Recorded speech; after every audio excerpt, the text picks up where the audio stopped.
Bismillahirrahmanirrahim. Alhamdulillahi rabbil alamin. Alladzi ba'atsa fil ummiyyin rasulan minhum yatlu 'alaihim ayatihi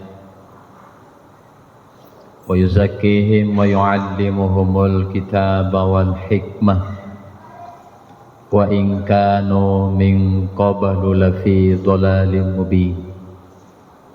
Asyhadu an la ilaha illallah wahdahu la syarika lah wa asyhadu anna Muhammadan abduhu wa rasuluh.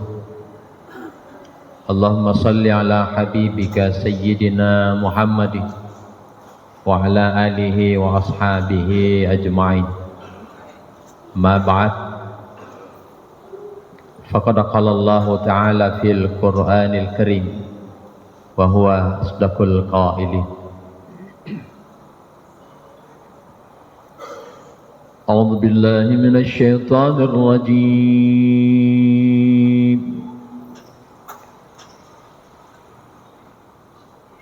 Ya ayyuhalladzina amanu ittaqullaha haqqa tuqatih. Ittaqullaha haqqa tuqatih wa la tamutunna illa wa antum muslimun.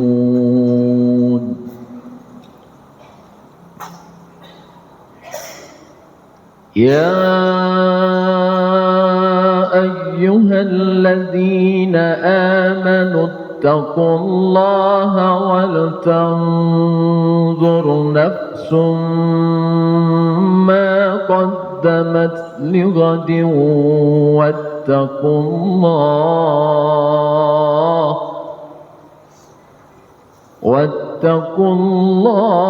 innallaha khabirun bima ta'malun.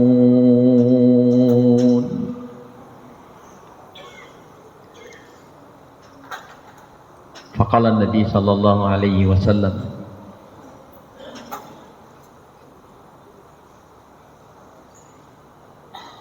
al-'abdul mu'min yastariha min nasabid dunya wal 'abdul fajir yastariha minhu al-ibad wal bilad wasyajar wad dawab. Shadaqallahul azim.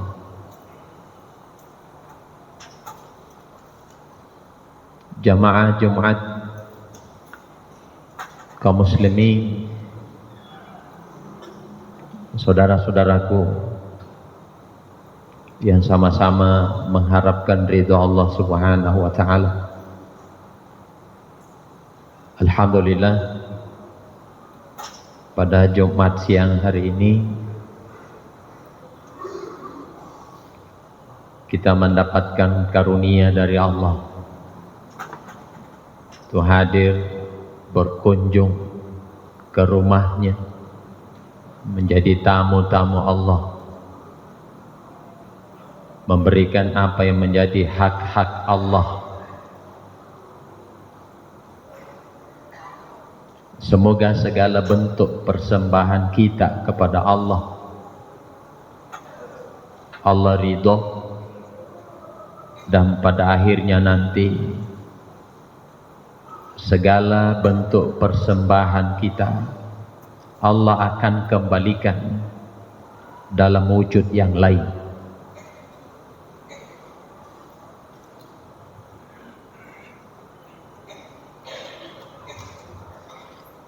Ada yang mempersembahkan kebaikan dan ada juga yang mempersembahkan keburukan. Allah pun akan mengembalikan sesuai yang kita persembahkan. Ada yang wujudnya surga, ada yang wujudnya azab. Tergantung apa yang kita persembahkan kepada Allah. Salawat dan salam insyaallah senantiasa kita perbanyak kita kirimkan kepada beliau baginda Rasulullah Muhammad sallallahu alaihi wasallam. Menjelang kematiannya Rasulullah, ada bahasa ucapan yang keluar dari lisannya Bilal, dan beliau termasuk orang yang menyaksikan kematian beliau. Bilal mengatakan, "Ya Allah, andaikan aku tidak Engkau hidupkan, andaikan aku tidak Engkau ciptakan, maka tentu aku tidak menyaksikan kematian Muhammad sallallahu alaihi wasallam."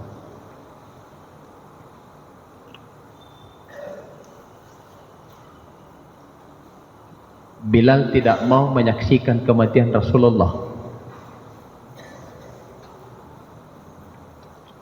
Sampai-sampai ulama mengatakan, begitu tidak maunya Bilal kehilangan Rasulullah Muhammad sallallahu alaihi wasallam, sampai ia mengatakan, andaikan Engkau tidak menciptakan aku tidak menyaksikan Muhammad sallallahu alaihi wasallam meninggal.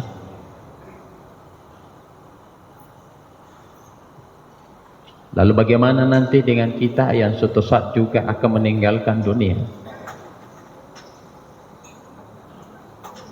Apakah orang-orang yang akan kita tinggalkan merasa kehilangan? Karena ada orang yang meninggal, justru orang yang ditinggal istirahat dari keburukannya. Makanya Allah sampaikan, jika ada orang yang senantiasa menzalimi, maka bersabarlah, biarlah kematiannya yang membuat kamu istirahat dari keburukannya. Jadi ada orang yang mati, justru kita yang istirahat dari keburukannya. Berarti ini orang sampai mati tidak berhenti melakukan keburukan, dan selama hidupnya terus menerus menzalimi orang lain. Sampai-sampai Allah mengatakan, jika ada manusia seperti itu, biarkan kematiannya yang membuat kamu istirahat dari keburukannya. Orang-orang yang seperti ini yang meninggalkan kita, tidak mungkin kita merasa kehilangan. Sementara di alam kubur, di alam barzah adalah alam penantian.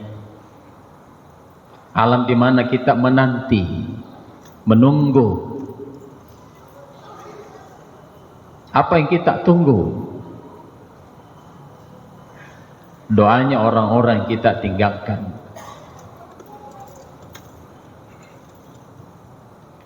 Tetapi jamaah-jamaah yang dimuliakan oleh Allah,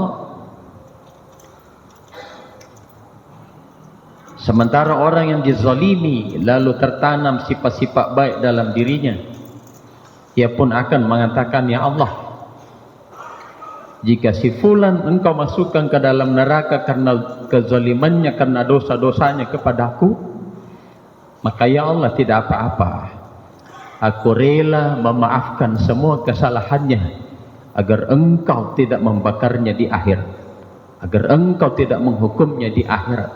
Dia tidak tega saudaranya diazab oleh Allah karena dosa-dosanya. Makanya Allah memberikan tawaran dalam Al-Quran, wa jannatin arduhas samawati wal ard uiddat lil muttaqin. Bagi orang-orang yang muttaqi, Allah janji akan diberikan surga yang seluas langit dan bumi. Siapa mereka? Alladzina yunfikuna fis sarra wad dharra. Orang-orang yang diberi rezeki oleh Allah. Ada orang-orang yang dibatasi rezekinya, ada orang-orang yang tidak dibatasi rezekinya.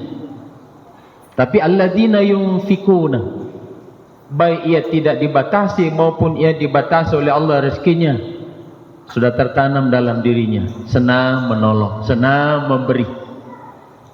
Ternyata orang yang dibatasi rezekinya maupun tidak dibatasi lalu senang memberi, maka Allah mengatakan itu tanda bahwa sesungguhnya hatimu yang lapang. Bukan rezekimu yang aku lapangkan, bukan rezekimu yang aku sempitkan.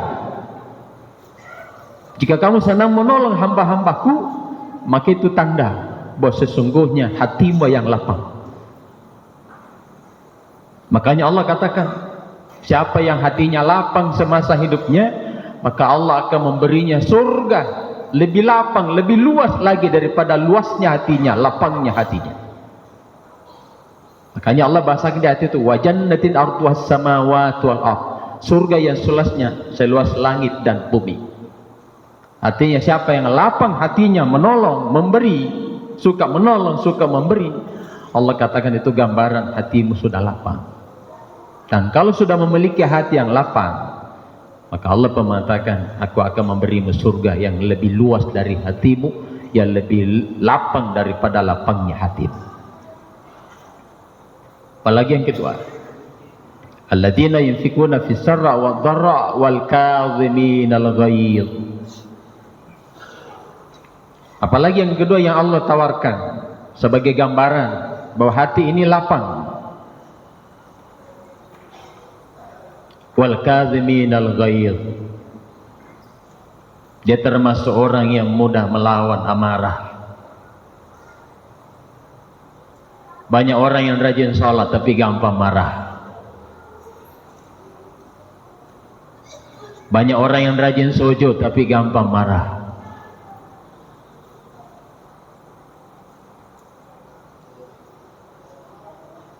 Sementara Al-Quran, hadis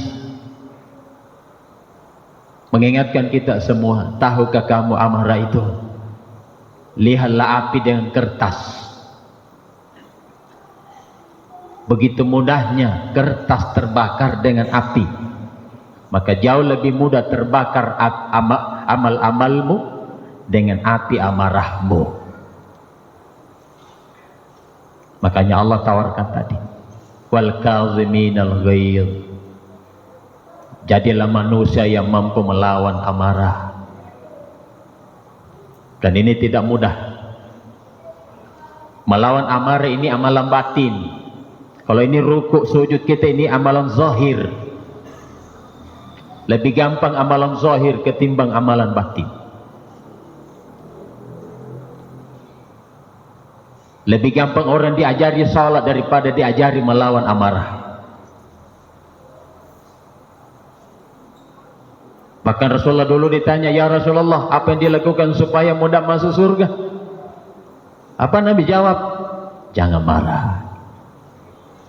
Tanya lagi, apa lagi ya Rasulullah? Beliau jawab, jangan marah. Ditanya 3 kali, dijawab dengan jawaban yang sama, jangan marah. Ternyata orang yang mampu melawan amarahnya, Allah katakan itu tanda hatimu lapang. Dan ini tidak mudah.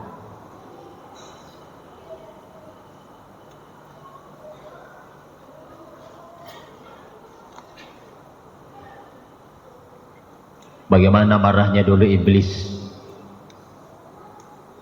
Marah ini akan memicu dendam, dengki. Intinya berusaha menjadi orang yang mampu melawan amarah. Kapan kita sudah rajin sujud lalu sudah mampu melawan amarah, maka marah yang kita sudah mampu lawan itu buah dari sujud kita. Tapi kalau baru rajin sujud tapi amarah belum, itu ibarat pohon yang kita tanam belum berbuah, baru batang-batangnya saja, baru daun-daunnya saja. Setiap pohon yang kita tanam pasti kita ingin buahnya. Sementara ibadah yang kita lakukan ingin juga punya buah. Buahnya adalah lapang hati. Jadi orang yang mampu melawan amarahnya, itu tanda kata Allah, hatimu lapang. Apalagi bukan saja mampu melawan amarah, wal afina anin nas.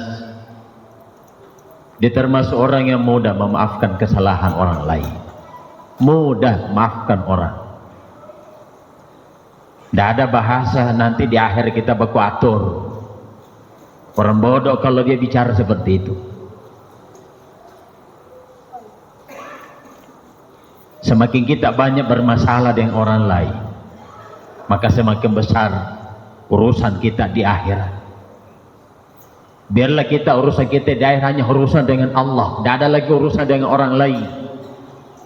Makanya Allah minta wal afina, maafkan. Kalau kamu tidak maafkan di akhirat, lama prosesnya. Orang sudah masuk surga, kamu masih diproses. Maafkan mereka. Maafkan mereka, jangan dendam, jangan dengki, demi akhiratmu, supaya diberikan kemudahan oleh Allah. Jangan simpan dendam itu di hatimu, amarah itu, lalu ujung-ujungnya akhiratmu yang akan susah. Jadilah pemaaf. Wallahu yuhibbul muhsinin. Jika mampu ini kita lakukan, insyaallah kita akan mudah mendapatkan cinta dan kasih sayang Allah.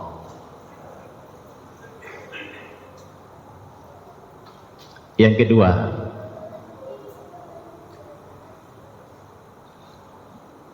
Allah ciptakan kita, Allah hidupkan kita, dikasih ruh. Ada bahasa sederhana seperti ini: siapa yang diberi kesempatan beramal oleh Allah, maka sudah pasti dia diberi kesempatan hidup. Tapi tidak semua orang yang diberi kesempatan hidup diberi juga kesempatan beramal. Yang diancam oleh Allah rugi menurut Al-Quran surah Al-Asr bukan orang yang diberi kesempatan hidup, tapi orang yang diberi kesempatan beramal. Tidak pernah Allah anggap rugi orang yang diberi kesempatan hidup, tetapi yang dianggap rugi oleh Allah adalah orang yang diberi kesempatan beramal. Tidak semua yang diberi kesempatan hidup diberi kesempatan beramal, tapi yang diberi kesempatan beramal sudah pasti diberi kesempatan hidup. Contoh, ada anak yang mati 1 tahun, umur 1 tahun, berarti Allah hanya beri dia kesempatan hidup, bukan kesempatan beramal. Meninggal 2 tahun, 3 tahun, kalau bahasa Al-Quran, bahasa hadis, sebelum balik. Siapa yang meninggal sebelum balik, berarti Allah hanya memberinya kesempatan hidup, bukan kesempatan beramal. Tapi kita yang sudah melewati ke masa-masa balik ini, 15, 20, 30, 40, 60, 70, bahkan sampai 100, kita sudah bisa simpulkan bahwa Allah bukan saja memberi aku kesempatan hidup, tapi Allah memberi aku kesempatan beramal. Kita semua yang hadir ini yang sudah bukan anak-anak, berarti Allah beri kesempatan kita beramal, bukan lagi kesempatan hidup, tapi kesempatan beramal yang Allah berikan. Makanya Al-Quran sampaikan, innal insana lafi khusrin, lalu diawali wal asri, demi masa, demi waktu. Kapan Allah berikan ruh ke dalam jasad kita, berarti kita dikasih kesempatan hidup. Berapa lama hidup, itulah umur.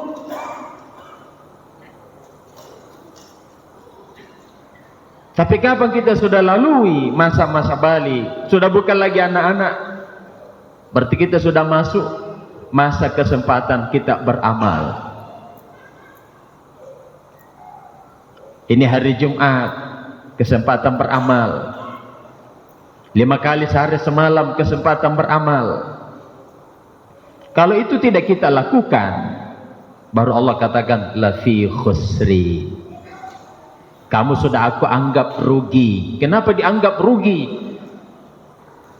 Datang kesempatan beramal, tidak beramal, dianggap rugi. Akan ada tahap lagi berikutnya.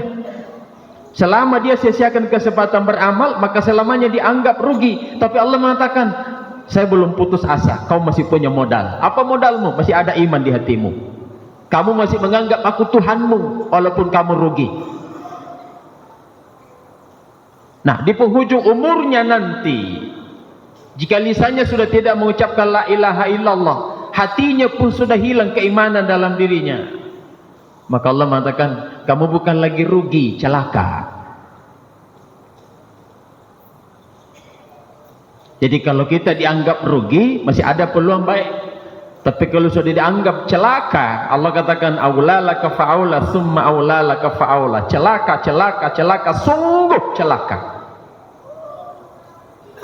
Maka wahai orang-orang yang dianggap rugi oleh Allah, putar haluan cepat, jadilah orang yang beruntung. Salat Jumat yang kita lakukan 2 rakaat ini untung, modalnya iman.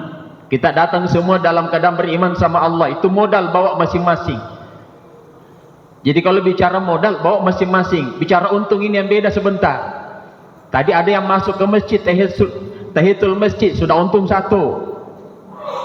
Sunnah sebelum Jumat mau 2 mau 4 sudah untung 2. Tinggal lagi setelah Jumat untung lagi. Datang ke masjid bawa modal, bawa untung pulang. Ada juga yang datang untungnya apa, hanya 2 Jumat saja, sunnah sebelum tidak, sesudah juga tidak. Syukur-syukur datang untuk beruntung. Kita datang ini mengumpulkan keuntungan karena punya modal. Tapi orang yang menyanyiakan kesempatan beramal punya modal tapi rugi. Nah sementara urusan dunia, kalau ditanya disandingkan antara untung dan rugi, mana yang dia pilih? Pasti dia memilih untung kalau dia waras. Tidak pernah memilih rugi sepanjang waras otaknya, akalnya. Pasti mau untung. Sementara urusan akhirat pilih rugi. Makanya Allah katakan betul-betul kamu bodoh. Urusan dunia mau untung terus, urusan akhirat mau rugi. Betul-betul bodoh.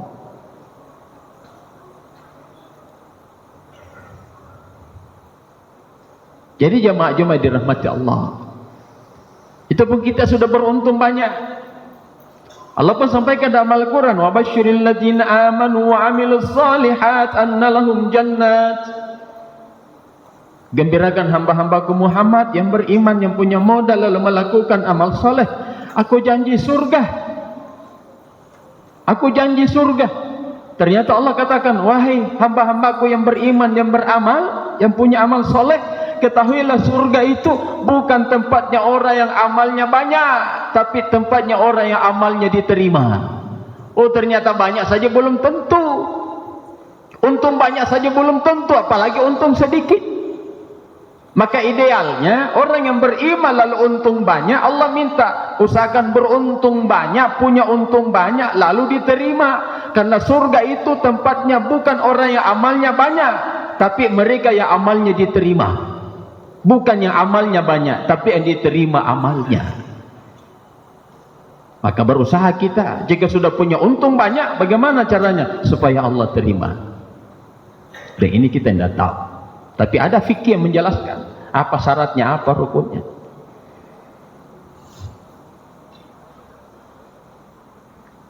Yang ketiga, kalau bicara amal, kita bisa buka Al-Quran. Fadhkuruni azkurkum washkuruli wala takfuru. Ulama simpulkan di situ, kita disuruh mengingat, kita disuruh beribadah, kita disuruh beramal. Ternyata ulama-ulama kita mengatakan, kamu beramal itu bukan tiket untuk masuk surga. Kalau di dunia, kamu beramal itu di dunia bukan tiket masuk surga. Kamu beramal sebagai tanda bahwa kamu cinta kepada Allah. Bukan beramal karena mau masuk surga. Kamu beramal karena cinta kepada Allah. Qul in kuntum tuhibbunallah fattabi'uni yuhibbukumullah. Apapun ibadah yang kita lakukan Allah mau. Ibadah apapun yang kamu lakukan, jangan karena surga aku yang kamu mau. Lakukan ibadah karena kamu cinta kepadaku. Yuhibbukumullah. Jika kamu ibadah karena mencintai diriku, kamu saja manusia biasa mampu mencintai Tuhanmu, apalagi aku Tuhan yang maha mencintai. Lebih mudah aku mencintai hamba-hambaku ketimbang hamba-hamba mencintai diriku. Nah, jika Allah sudah mencintai kita, subhanallah, qul in kuntum tuhibbunallah fattabi'uni yuhibbukumullah. Allah katakan, jika kamu mencintai diriku, ibadah yang kamu lakukan karena cintamu kepadaku, maka aku pun akan mencintaimu. Setelah aku mencintaimu, aku memberimu ampunan. Orang yang mendapat ampunan dari Allah karena Allah mencintainya, itu tanda bahwa Allah memuliakan dirinya. Makanya dalam salat setiap kita habis sujud, duduk lagi, Rabbighfirli, ampuni dosaku ya Allah. Itu redaksinya yang kita baca, ampuni dosaku, tapi hakikatnya muliakan diriku ya Allah. Rabbighfirli, muliakan diriku ya Allah. Warhamni, sayangi diriku ya Allah. Itu lahiriahnya sayangi diriku, tapi hakikatnya selamatkan diriku ya Allah. Jadi sesungguhnya kita minta kepada Allah setiap kita duduk, muliakan, selamatkan. Tapi mustahil mulia kalau tidak mendapat ampunan. Mustahil juga selamat kalau tidak mendapat kasih sayang Allah. Maka tidak ada yang kita butuhkan siapapun manusianya kecuali kasih sayang Allah, ampunan dan kasih sayang Allah. Tidak ada satupun kita ini mau selamat, tapi mustahil kalau bukan kasih sayang Allah. Mustahil kita mulia kalau bukan ampunan Allah. Mustahil.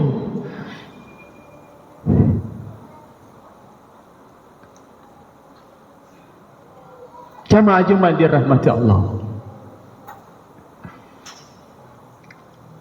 Semoga Allah senantiasa menanamkan keikhlasan dalam hati kita dalam melakukan kebaikan. Sehingga sekecil apapun kebaikan kita lakukan, Allah ridha. Karena sesungguhnya ibadah yang kita lakukan ini rohnya adalah ikhlas kepada Allah. Bisa buka tafsirnya surah Al-Ikhlas. Begitu pentingnya ikhlas sampai-sampai ada surah yang dinamakan surah Al-Ikhlas. Barakallahu li wa lakum fil Qur'anil Karim. Wa nafa'ani wa iyyakum bima fihi min al-dzikril hakim. Aku qouli hadza fastaghfiru innahu huwal ghafurur rahim.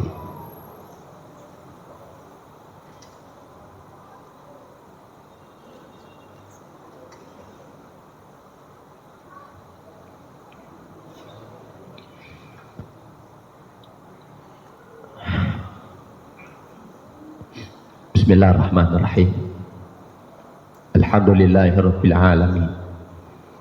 Hamdan yuwafi ni'amahu wa yukafi'u mazidah. Asyhadu an la ilaha illallah wa asyhadu anna Muhammadan abduhu wa rasuluh. Allahumma salli ala habibika sayyidina Muhammadin wa ala alihi wa ashabihi ajma'in. Amma ba'd. Ya ayyuhalladzina amanu taqullaha haqqa tuqatih wa la tamutunna illa wa antum muslimun. Jamaah-jamaah dirahmati Allah, mari sama-sama kita memanjatkan doa, menyampaikan doa-doa kita kepada Allah. Insyaallah doa-doa kita semua adalah doa-doa yang makbul, yang diijabah oleh Allah Subhanahu wa taala. Inna Allaha wa malaikatahu yusalluna 'alan nabi ya ayyuhalladzina amanu sallu 'alaihi wa sallimu taslima. Assalamu alayka ya Rasulullah. Assalamu alayka ya Nabi Allah. Allahumma ighfir lana wa liwalidina warhamhuma kama rabbayana shighara. Allahumma ighfir lil mu'minina wal mu'minat. Allahumma ighfir lil mu'minina wal mu'minat al ahya'i minhum wal amwat. Ya Allah, saat ini kami memohon ampunan-Mu, dan kami semua yang hadir di masjid ini adalah penduduk bumi. Tapi ada masanya ya Allah, Engkau bukan lagi menganggap kami penduduk bumi, tapi penduduk kubur. Dunia saat ini nyata ya Allah. Akhirat cerita, apapun yang disampaikan, akhirat hanya cerita belaka. Tetapi ada masanya ya Allah. Akhirat bukan lagi cerita jika sudah datang kematian. Dan walaupun dunia tadinya pernah nyata, maka ia pun pada akhirnya hanya menjadi cerita belaka. Maka ya Allah, kami mohon rahmati kami semua, berikan kemudahan kepada kami melakukan kebaikan di saat dunia ini masih nyata kepada kami ya Allah, untuk bekal kami ke akhirat. Dan jika suatu saat ya Allah kami berada di dalam kehidupan akhirat, kami mohon kepadamu ya Allah, izinkan orang-orang yang kami tinggalkan senantiasa melakukan kepada kami. Allahumma rabbana la tuzigh qulubana ba'da idh hadaitana wa hab lana min ladunka rahmah innaka antal wahhab. Allahumma ighfir lana wa li ikhwanina alladhina sabaquna bil iman wa la taj'al fi qulubina ghillan lil ladzina amanu rabbana innaka ra'ufur rahim. Ya Allah, rahmati kami semua di ujung umur kami ya Allah. Teguhkan lisan ini ya Allah untuk mengucapkan la ilaha illallah agar kami pulang kepadamu dalam keadaan Islam. Teguhkan hati ini ya Allah agar kami pulang dalam keadaan beriman. Hanya ini ya Allah yang bisa menjadikan kami mulia di sisimu di akhirat. Rabbana atina fid dunya hasanah fil akhirati hasanah wa qina adzabannar. Subhana rabbika rabbil izzati amma yasifun wa salamun alal mursalin wa sallallahu alaihi wasallam alhamdulillahi rabbil alamin. Ibadallah, innallaha ya'muru bil 'adli wal ihsani wa ita'i dzil qurba wa yanha 'anil fahsya'i wal munkari wal baghi ya'idukum la'allakum tadhakkarun fadhkurullaha al-'azim yadhkurukum wa la ni'ami wa la dzikrullahi akbar wallahu ya'lamu ma tasna'un.